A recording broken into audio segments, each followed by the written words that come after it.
Welcome to section 4 of this course. अगर आपने अभी तक पूरे फोकस के साथ मुझे सुना है और इस कोर्स को समझने की कोशिश करी है, तो मुझे पूरा भरोसा है कि आप आपके बिजनेस, आपकी सेल्स, आपकी सेलिंग स्टाइल को लेकर कॉन्फिडेंट महसूस कर रहे होंगे और आपको ये क्लियर होने लगा होगा that after all mastering the art of sales is actually not that tough if you know all the right steps. So in section 4, we will learn about the art of building great sales relationships. मैं first section से अभी तक कई बार बोल चुका हूं कि sales करने के लिए एक अच्छी रिलेशनशिप बनाना बहुत जरूरी है आपके कस्टमर के साथ। और अब हम ये समझेंगे कि कैसे बनाई जाती है आपके कस्टमर के साथ एक अच्छी रिलेशनशिप, जिससे कि आपका कस्टमर आपको ट्रस्ट करे और आपकी बात को इजीली माने और आप अपने प्रोडक्ट्स या अपनी सर्विसेज को बहुत अच्छी तरह सेल कर सकें, वो भी अपने कस्टमर का दिल जीत कर। So let's learn how to win your customers hearts. To build a great sales relationship you have to do your research first. याद है first bullet proof step sales strategy का, be prepared. So you have to be prepared. Sales करने से पहले आपको समझना होगा आपके कस्टमर की प्रोफाइल को। कस्टमर प्रोफाइल का क्या मतलब होता है? कस्टमर प्रोफाइल के अंदर बहुत से फैक्टर्स आते हैं, जैसे कि आपका टारगेट कस्टमर किस डेमोग्राफिक से बिलोंग करता है, क्या एज ग्रुप है आपके टारगेट कस्टमर का, क्या इनकम ग्रुप है, ऑक्यूपेशन वाइज आपके टारगेट कस्टमर क्या करते हैं, स्टूडेंट्स हैं, सर्विस क्लास हैं, बिजनेस ओनर हैं या अनएम्प्लॉयड हैं या हाउसवाइफ्स हैं। आपको आपके प्रोडक्ट या आपकी सर्विस को सही कस्टमर को सेल करना बहुत जरूरी है अगर आप सेल्स में जीतना चाहते हैं। तो आपके कस्टमर किस टाइप का है? क्या वो एक गुड बायर है या वो बार्गेन करने में विश्वास रखता है? किस एजुकेशन बैकग्राउंड से बिलोंग करता है आपका टारगेट कस्टमर? क्या ज्योग्राफिकल लोकेशन है? अर्बन एरियाज में रहता है या रूरल एरियाज में रहता है? बिल्डिंग्स में रहता है या डुप्लेक्सेस में रहता है? जितनी ज्यादा जानकारी आपको रहेगी आपके टारगेट कस्टमर के बारे में, उतना आसान हो जाएगा आपके लिए सेल्स करना। तो जब आपको क्लियर हो गया है कि आपके कस्टमर का प्रोफाइल क्या है, तो अब यह समझना जरूरी है कि कैसे बनाई जाती है एक अच्छी मीनिंगफुल सेल्स रिलेशनशिप आपके कस्टमर के साथ। देखिए, इस डायग्राम से आप इजीली समझ सकते हैं सिर्फ दो ही तरीके हैं आपके कस्टमर से एक अच्छी सेल्स रिलेशनशिप बनाने के और आपके कस्टमर का भरोसा जीतने के। पहला तरीका, that you help your target customer to solve a past problem. इस दुनिया पर हर इंसान को हमेशा कोई ना कोई प्रॉब्लम हो ही रही होती है।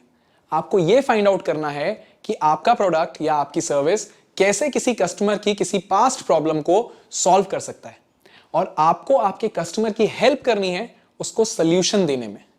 इससे आप अपने कस्टमर में कॉन्फिडेंस डेवलप कर सकते हैं, ट्रस्ट डेवलप कर सकते हैं, आपके लिए, आपके ब्रांड के लिए, आपकी टीम के लिए। इसका एक बहुत सॉलिड एग्जांपल मैं आपको बताता हूं। आज की डेट में इस बात के 100% चांसेस हैं कि आप या आपकी फैमिली में से एटलीस्ट कोई एक फैमिली मेंबर जियो की सिम यूज कर रहा होगा। जियो ने कंप्लीट रिसर्च के साथ यह फाइंड आउट किया कि कस्टमर की नीड क्या है, कस्टमर क्या प्रॉब्लम फेस कर रहा है। इंटरनेट बेस्ड सर्विसेज, एप्स और स्मार्टफोन्स की एक्सेसिबिलिटी बढ़ने के साथ साथ डेटा कंजम्पशन, डेटा पैक्स का यूजेज भी बढ़ता जा रहा था और लोग इस बात से परेशान थे कि डेटा पैक यूज करने के लिए उनको या तो बहुत पैसे खर्च करने पड़ रहे थे डेटा रिचार्ज के ऊपर, या फिर बार बार हर थोड़ी देर में अपना मोबाइल डेटा ऑफ करना पड़ रहा था ताकि डेटा सेव हो जाए। जियो ने इस प्रॉब्लम को समझा और अपना जियो सिम लॉन्च करते टाइम एक वन टाइम मिनिमम चार्ज के साथ अनलिमिटेड डेटा पैक दे दिया। जियो ने कस्टमर्स के प्रॉब्लम को एनालाइज करके ऐसा सॉल्यूशन दिया जिससे पूरा मार्केट डिसरप्ट हो गया। कंपनी के ऊपर बहुत से कस्टमर्स का ट्रस्ट बन गया। So basically what we can understand from this example is that you can build a successful sales relationship with your target customer by actually finding out about their true needs and problems and then solving those problems through your products and services. और ऐसी sales relationship बनाने का एक बहुत बड़ा benefit यह है कि आप अपने कस्टमर का ट्रस्ट और उनका कॉन्फिडेंस जीत चुके होते हैं। इससे आपको अपने कस्टमर को फ्यूचर में अपसेल या क्रॉस सेल करना बहुत आसान हो जाता है। आज जियो ने अपने कई और दूसरे प्रोडक्ट्स मार्केट में खड़े कर दिए हैं। जियो वाईफाई, जियो फाइबर, जियो टीवी जैसी कई चीजें आज मार्केट में अवेलेबल हैं जिसके लिए लोग पैसा देने तैयार हैं, क्योंकि जियो ने स्टार्टिंग में ही अपने कस्टमर की नीड को समझा, उनकी प्रॉब्लम्स को फाइंड आउट कर लिया, उनको सोल्यूशन दिया और ट्रस्ट जीत लिया, तो अब लोग पे करना चाहते हैं। Now the second way to build a great sales relationship is to help your customers to achieve a future goal. दूसरा तरीका है आपको आपके कस्टमर्स को उनका कोई फ्यूचर गोल अचीव करवाने में उनकी हेल्प करनी होगी। और कई बार ऐसा होता है कि कस्टमर्स का कोई फ्यूचर गोल नहीं होता है या उनको क्लियर नहीं होता है, तो इस केस में आपको उनका गोल पहले सेट करना पड़ता है, उनको रियलाइज करवाना पड़ता है कि उनका फ्यूचर गोल क्या है, और फिर यह बताना होता है कि कैसे आपका प्रोडक्ट या आपकी सर्विस उस फ्यूचर गोल को अचीव करवाने में हेल्प कर सकती है। इस तरीके से भी आप अपने कस्टमर के साथ बहुत स्ट्रॉन्ग सेल्स रिलेशनशिप बना सकते हैं और आपके कस्टमर का कॉन्फिडेंस जीत सकते हैं। इस प्रोसेस का भी एक बहुत सॉलिड एग्जांपल मैं आपको बताता हूं। आपने अभी रिसेंटली काफी सुना होगा एसआईपी के बारे में, म्यूचुअल फंड्स में इन्वेस्टमेंट्स और सिस्टमेटिक इन्वेस्टमेंट प्लान के बारे में। तो बेसिकली ये फाइनेंशियल प्लानर्स और इंश्योरेंस सेल करने वाली कंपनीज एक स्ट्रैटेजी का यूज करते हैं जिसको बोलते हैं डिस्टर्ब एंड रिलीफ स्ट्रैटेजी। वो जब आपको अप्रोच करते हैं इन्वेस्टमेंट के लिए तो आप पहली बार में तो उनको मना कर देते हैं क्योंकि आपको लगता है आपके लिए जरूरी नहीं है। फिर वो आपको एक फ्यूचर गोल रियलाइज करवाते हैं। फॉर एग्जांपल, आज से 15 साल बाद आपके बच्चे के एजुकेशन के लिए आपके पास 20 लाख रुपए का फंड एक्यूमुलेट हो चुका होगा अगर आप आज से सिर्फ 2000 रुपए पर मंथ इस म्यूचुअल फंड में इन्वेस्ट करेंगे। या फिर इंश्योरेंस बेचने वाले आपके सामने एक डिस्टर्बिंग इमेज लेकर आते हैं, जैसे कि क्या होगा अगर आपको कोई सीरियस इंजरी हो जाए सर, और आपके फैमिली इनकम सडनली रुक जाए, आपकी वाइफ कैसे हाउस होल्ड एक्सपेंसेस और बच्चों का एजुकेशन और लिविंग अकेले मैनेज करेंगी।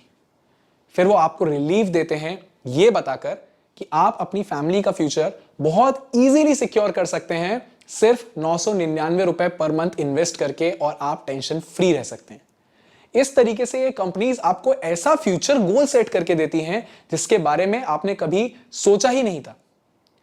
ये दोनों ही तरीके बहुत इफेक्टिवली यूज किए जा सकते हैं अपने बिजनेस को, आपकी सेल्स को बढ़ाने के लिए और आपके कस्टमर से एक लॉन्ग टर्म रिलेशनशिप बनाने के लिए। पर एक बात का आपको बहुत ज्यादा, फिर से सुनिए, बहुत ज्यादा ध्यान रखना होगा कि आपने जो भी कमिटमेंट्स या जो भी प्रॉमिसेस आपके कस्टमर को किए हैं, जो प्रॉब्लम सॉल्व करने का वादा आपने आपके कस्टमर्स को किया है आपके प्रोडक्ट्स के थ्रू या आपके सर्विसेज के through, you have to make sure that you, your products, your services, your team fulfills all those promises without failure. तभी आप आपके कस्टमर से लॉन्ग टर्म रिलेशनशिप में रह पाएंगे और उनसे फ्यूचर में बिजनेस ले पाएंगे। Even I use both of these ways of building relationships with my customers at my fitness clubs. मेरी टीम ट्रेंड है इस बात के लिए कि किसी भी काउंसलिंग के दौरान या तो आपको आपके कस्टमर की एग्जिस्टिंग प्रॉब्लम को समझना है, जैसे कि excess body fat, high BP, extremely skinny body या low self esteem due to fatty body image, इन सभी प्रॉब्लम्स को समझकर उनका सोल्यूशन देना है, या फिर उनको कोई फ्यूचर गोल अचीव करवाने में उनकी हेल्प करनी है। जैसे अगर किसी की वेडिंग करीब आ रही है और वो फिट होना चाहता है या कोई किसी मैराथन के लिए प्रिपेयर करना चाहता है, तो कैसे मेरी टीम और मेरा फिटनेस क्लब उनको उनका फ्यूचर गोल अचीव करवाने में हेल्प कर सकता है। तो अब आपको ये दोनों मेथड्स क्लियर हो चुके होंगे स्ट्रॉन्ग सेल्स रिलेशनशिप बनाने के आपके टारगेट कस्टमर के साथ। एक चीज और आपको पता होनी चाहिए, and that is your focus should be on solving the problems and not on selling the product.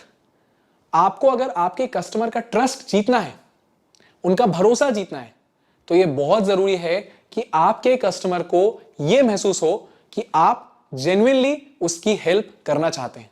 चलिए आप मुझे एक बात बताइए, अगर मैं आपके सामने एक लड़का या एक लड़की लाकर खड़ा कर दूं और बोलूं कि आपको आज शाम को ही इनसे शादी करनी है, तो क्या आप कर लेंगे उनसे शादी? नहीं करेंगे ना, because you would want to marry a person only after knowing him और her, only after you know that you can trust them. Sales relationship भी मैरिज की तरह होती है। आपसे कोई भी प्रोडक्ट लेने में कस्टमर तब तक इंटरेस्टेड नहीं होगा जब तक आपके ऊपर उसको भरोसा नहीं होगा, आपकी कंपनी के ऊपर उसको भरोसा नहीं होगा। तो अपने कस्टमर का भरोसा जीतिए पहले और फिर उनको सेल करिए। So let's just quickly revise what we have learned in section 4.1. We have learned 3 things about building great sales relationship. First, we have learned that you can build a great sales relationship with your customer by helping them to solve an existing problem. Second, we have learned that you can build a great sales relationship with your customers by helping them to achieve a future goal. And third, we have learned that you have to solve a problem and not sell your product. When you solve a problem, you earn your customers' trust. And when you do that, the product or the services automatically sells. Now let's jump to section 4.2. Do you need to be liked if you want to sell? क्या customer का आपको पसंद करना जरूरी है product बेचने के लिए? Let's learn.